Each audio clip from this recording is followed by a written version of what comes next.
Can you say that again so that everyone can hear it? I'm in love with this microphone. Go. You remember that song? Dude, I have so many funny stories. I couldn't forget it. I have so many funny stories about that song. My friend broke his ankle while dancing to this song. Really? Damn. Had to have major surgery. We Major brought surgery. We brought him to the hospital that night. This is not a great way to start the podcast. Wait. Was that my knee story? No. Oh. I said ankle. Oh. For another day. That is for another day. We do have to talk about that. Yeah. Maybe next week when we say my story. Definitely. How's everyone doing? Today, we're going to be talking about Kiera's story. Kiera, start us off. Welcome to Beyond the Science podcast, y'all. I forgot to mention the title. New week, new episode. Here we are. This is the first actual episode besides the intro. True. So what we forgot to do last time was introduce ourselves. So my name is Omar Hamouda. Get it right, Omar Hamouda. And this is? My name is Kiera Lee. And this is our podcast. So let's get it started. Kiera, tell us about how you started being a creator. Okay. Well, wow, we are really going back here. I feel like all photographers / videographers start this the same. They're like, I first picked up a camera when I was this many years old. I'm like, okay.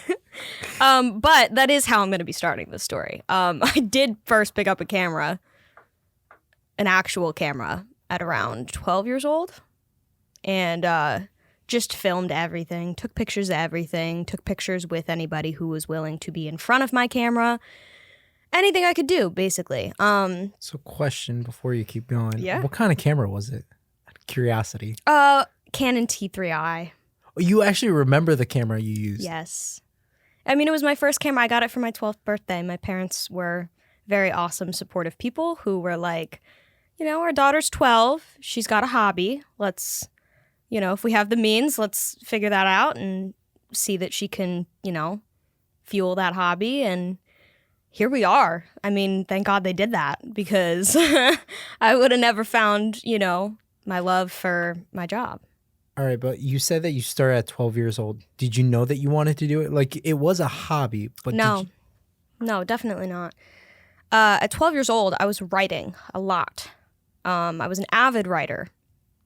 And by the time I got to high school, my high school was technically like a visual and performing arts high school, but it was also just a public school. It was kind of weird. But I basically, since I was out of district, I had to audition to get into the school and interview to get into the school.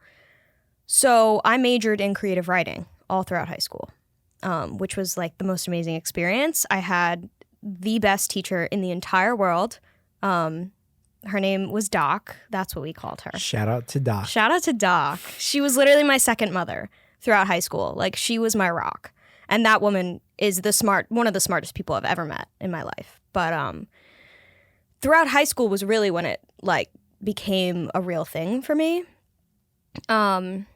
Freshman year, one of my best friends, Abby, I asked her if she wanted to model for me. This is my first technical model photographer photo shoot ever. I was grounded at the time. I was like 15. I was grounded. Or that was a thing back then. I didn't get grounded that often, but that month I happened to be grounded. And so I asked Abby to meet me by the beach on the boardwalk. And my dad had to be with me. Like, my parents wouldn't let me go alone because I was grounded. But I was so serious about it that I convinced them to let me do that while I was grounded, which I feel like is not normally like a thing that you'd be allowed to do. But I, convinced them it was really important to me. And I'll never forget that shoot. And that's kind of like, I started shooting with Abby a lot more. And eventually, she was a very social gal. She knew a lot of people. And very quickly, from her putting me on her Instagram, like, word started to spread. It eventually got to like the surrounding high schools that I was the photographer in the area. And it was really really weird, really crazy. I have never really showed my face on my photography Instagram, and somehow everybody knew it was me still. It's a really weird experience. But so I know because you have 2 Instagrams, right? yes, Ocean I do. Salts and Kiera. I keep forgetting your personal one. It's okay. It's my full name. Yeah. So you just keep forgetting my full name, which is fine. We can go there. Yeah, you probably don't know my full name. I don't know your full name, so Exactly. it's okay. It's not that difficult. But my full name is Kiera Gin-an Lee. Gin-an. Yes, which is Chinese for healthy and peaceful. Nice. Yeah. So going back to my question, so I know you have 2 Instagrams. Did you have 2 Instagrams back then? One for photography, one for... Definitely. Oh, okay. Yeah. So you still had that, like, from when you started out in high school? First, my handle was Heartland Photography first. And then when I was 14, 15, and I started actually shooting with people, I changed it to Ocean Salts, and that's just kind of where it stuck from there. But what was the reason for Ocean Salts? I don't know if you remember or if you were aware, but back in the day, like, there were a few different photographers that were really prominent, like, on Instagram.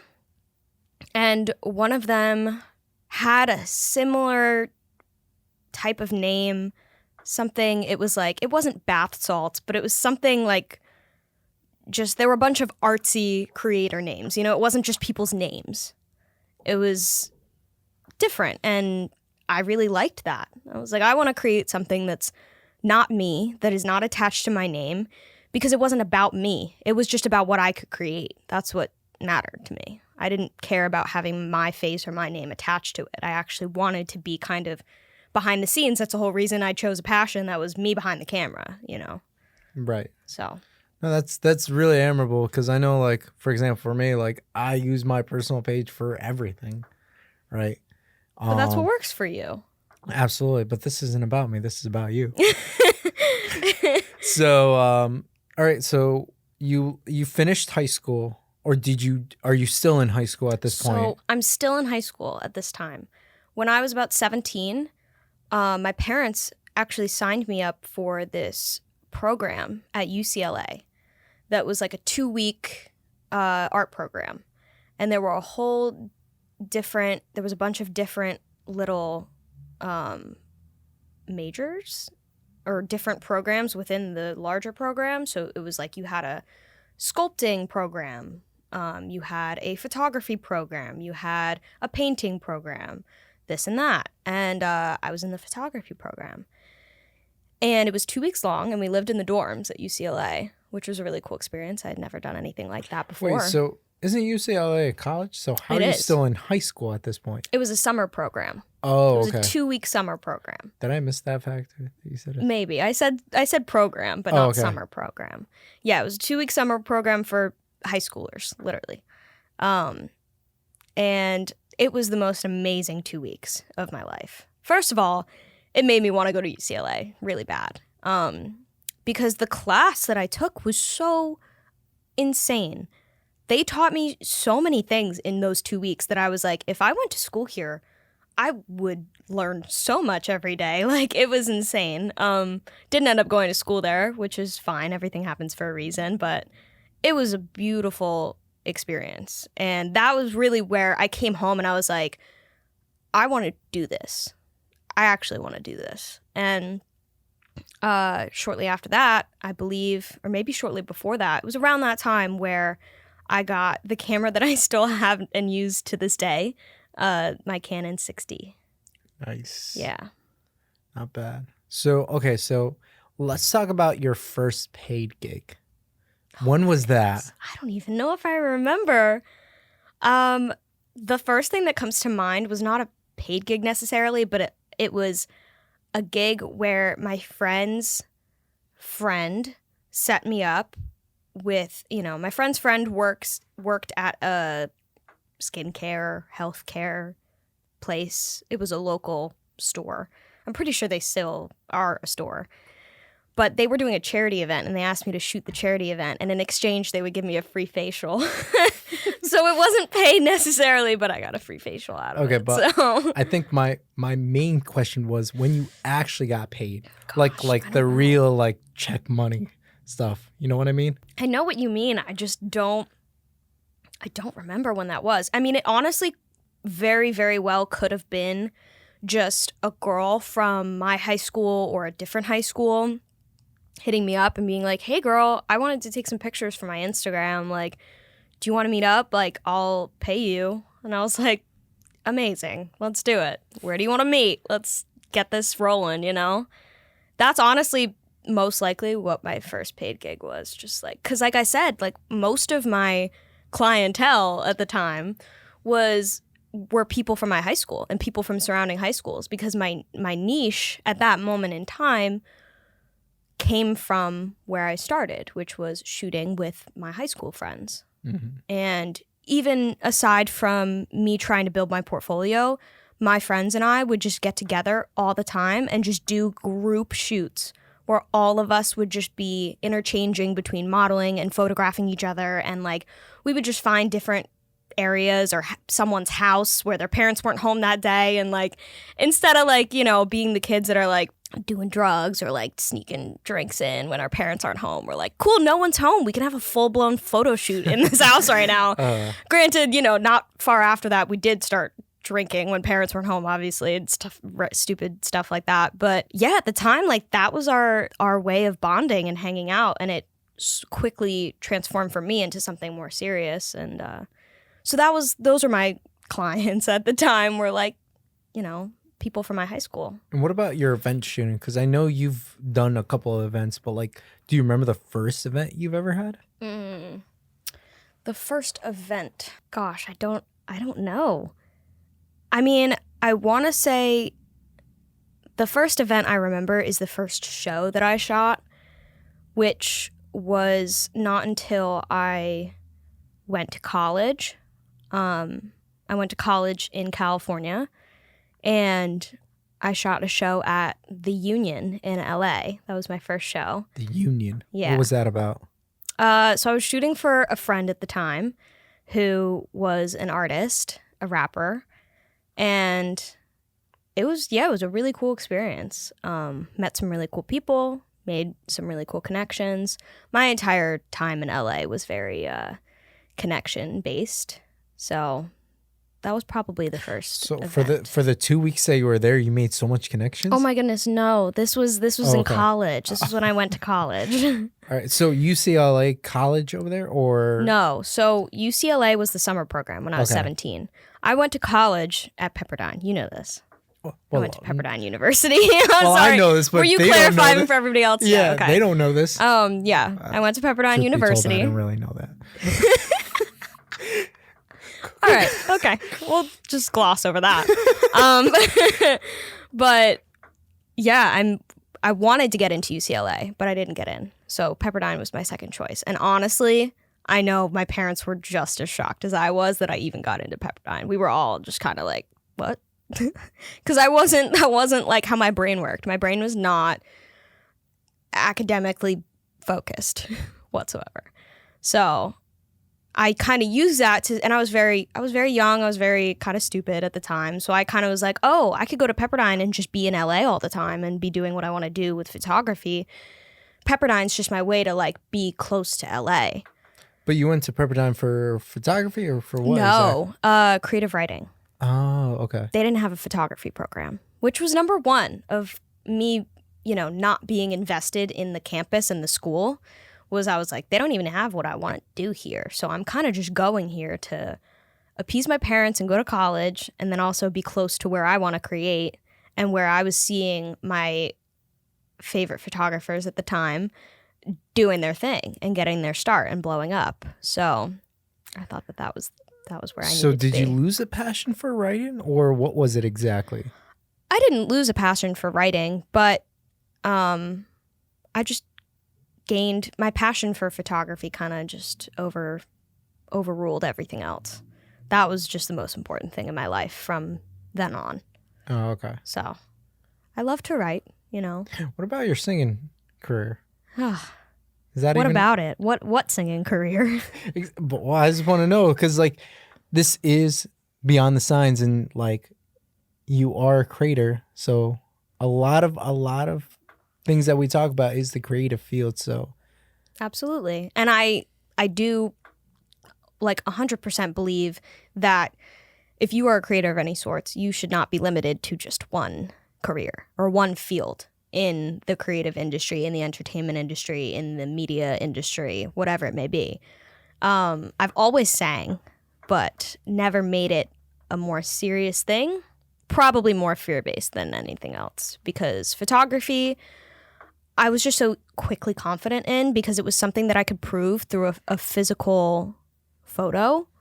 I could prove my, like I'm supposed to be here, like because of my work. You can see, my potential through my work, and that's just where I prove myself in certain situations, and that's where, I say to myself, I deserve to be in this room because I know my worth in terms of that. Like that's where my passion so strongly developed for it, because I was like, this is something I can really see myself quickly growing in and improving in and succeeding in. But, singing has always been something that like my fear stops me from getting past a certain point in that. But I think a lot of people can probably relate to that, because there's a lot of people in this day and age now that want to start doing something like that, whether it be whatever it may be. There are some people out there that probably want to start being, they want to get into videography, and they're so intimidated by the industry and by the standards, the high standards that are put in place by, a lot of the higher ups that tell you, you're not going to succeed in this industry if you don't have this type of skill, or if you haven't worked with this person, or you haven't done this type of gig. I think a lot of people can relate to that, being fear stopping you from really going for it. But yeah, that's kind of it's kind of where I was at with that for a really long time. Right. So let's ask the question about like where you're at with your photography right now, because I think that's the last question we'll ask. Like, where are you at with your photography? It's really interesting, because like we were saying in the intro episode, I feel like there's been two types of people that have come out of the pandemic. Somebody who has used this time to help them thrive, and people who have, let this time kind of put them in a rut a little bit. And the latter is kind of where I've been, to be honest, in the past recent months. Trying to get out of it, trying to reinsert myself into social situations and networking situations and gigs and events. But when your social anxiety kind of ramps up because you're forced to be home for months on end, it's hard to insert yourself back into like a social situation where you're having to make connections with people and be personable, and be even just going to a client shoot and being personable and being able to, make that person feel comfortable trusting you with, their vision or whatever.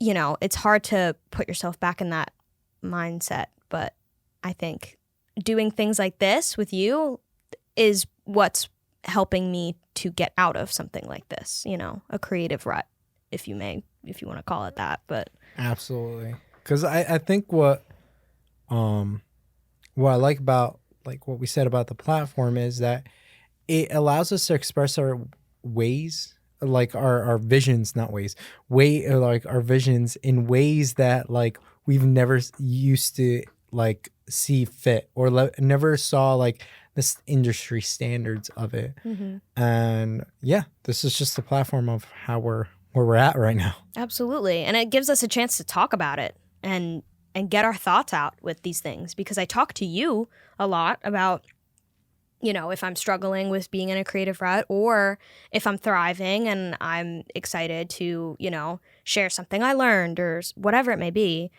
Us having these conversations off camera, it's amazing. And I love that we get to do that. But I think it's even better that we've been able to bring it to a platform like this. Absolutely. And with that being said, we're at the end of this podcast episode.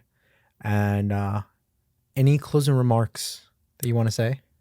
Thanks for listening, guys. I never thought I'd be telling my story on a podcast that I am also hosting.